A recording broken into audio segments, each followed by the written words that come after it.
Assalamualaikum warahmatullahi wabarakatuh.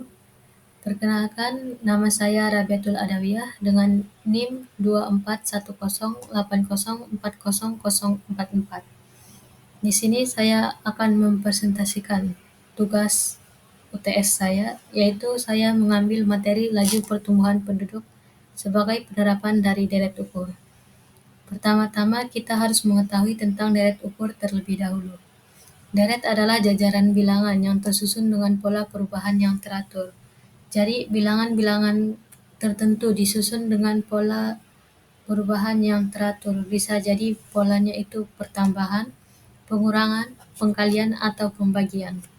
Deret ukur sendiri adalah deret yang berupa perubahan suku-sukunya berdasarkan perkalian pembagian terhadap bilangan tertentu. Jadi, susunan bilangan-bilangannya itu berdasarkan perkalian atau pembagian. Dari suku pertama ke suku selanjutnya itu dikali atau dibagi. Misalkan di suku pertama ke suku kedua itu dikali 2, suku kedua ke suku ketiga juga dikali 2. Atau pembagian. Misalkan suku pertama ke suku kedua itu dibagi 3, suku kedua ke suku ketiga juga dibagi 3, begitu juga seterusnya. Contoh dari deret ukur. Di sini saya mengambil contoh yaitu 2, 4, 8, 16, dan 32. Dari sini kita dapat mengetahui suku pertamanya yaitu 2. Dan dalam deret ukur ini ada yang namanya rasio atau pengganda. Penggandanya di sini kita dapat mengetahui dari suku kedua dibagi suku pertama atau suku ketiga dibagi suku kedua. Yang jelas itu suku tertentu dibagi dengan suku sebelumnya untuk mengetahui nilai dari penggandanya. Jadi di sini 4 dibagi 2 yaitu 2, jadi penggandanya 2. Rumus deret ukur. Untuk mencari nilai suku ke N dalam deret ukur itu rumusnya Sn sama dengan A kali P pangkat N kurang 1. Di mana A adalah suku pertama atau S1, P adalah pengganda atau rasionya, N adalah indeks suku. Dengan rumus ini kita dapat mengetahui nilai dari suku tertentu yang ingin kita cari tanpa menghitung secara manual. Jadi kita dapat menggunakan rumus ini. Misalkan dari contoh yang tadi, itu 2, 4, 8, 16, dan 32. Kita dapat mengetahui nilai dari suku ke berapa yang ingin kita cari tanpa kita harus menghitung atau mengkali satu-satu dari nilai tersebut. Misalkan kita mencari suku ke-10, jadi rumusnya itu nanti S10 sama dengan A dikali P pangkat 10 dikurang 1. Karena di sini A-nya ada 2, P-nya juga 2. Jadi rumusnya S10 sama dengan 2 dikali 2 pangkat 9. Nanti nilainya adalah 1024. Jadi kita dapat mengetahui nilai dari suku ke-10 tanpa kita harus menghitung secara manual atau mengkali satu-satu dari deretan angka tersebut. Selanjutnya itu ada pertumbuhan penduduk. Pertumbuhan penduduk adalah perubahan jumlah penduduk dalam suatu wilayah selama periode tertentu. Pertumbuhan penduduk ini dipengaruhi oleh beberapa faktor antara lain yaitu kelahiran, kematian, dan migrasi. Menurut Thomas Robert Malthus, penduduk dunia bertambah mengikuti pola deret ukur. Itu dikarenakan laju pertumbuhan penduduk yang tetap membuat jumlah penduduk pada waktu tertentu dapat dinyatakan dalam bentuk deret ukur.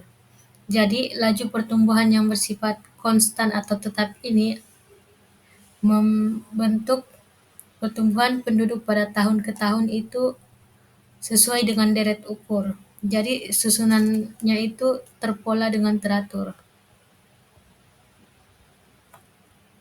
Rumus untuk mencari jumlah penduduk pada tahun tertentu itu adalah sama dengan rumus deret ukur yaitu PT sama dengan P1 kali R pangkat T kurang 1. Di mana R ini adalah 1 ditambah R kecil. R kecil ini adalah persentase penduduknya. Persentase pertumbuhan penduduk. Jadi PT sama dengan jumlah penduduk pada tahun ke T, P P1 adalah jumlah penduduk pada tahun pertama, R adalah persentase pertumbuhan penduduk, dan T adalah indeks waktu atau tahunnya. Contohnya, di sini saya memilih contoh sebuah kota memiliki populasi awal 15.000 jiwa dengan laju pertumbuhan 3% per tahun. Ditanya berapakah jumlah penduduk pada tahun keempat. Nah, dari soal ini kita dapat mengetahui P1-nya itu 15.000, R-nya itu atau persentase pertumbuhan penduduknya itu 3% per tahun.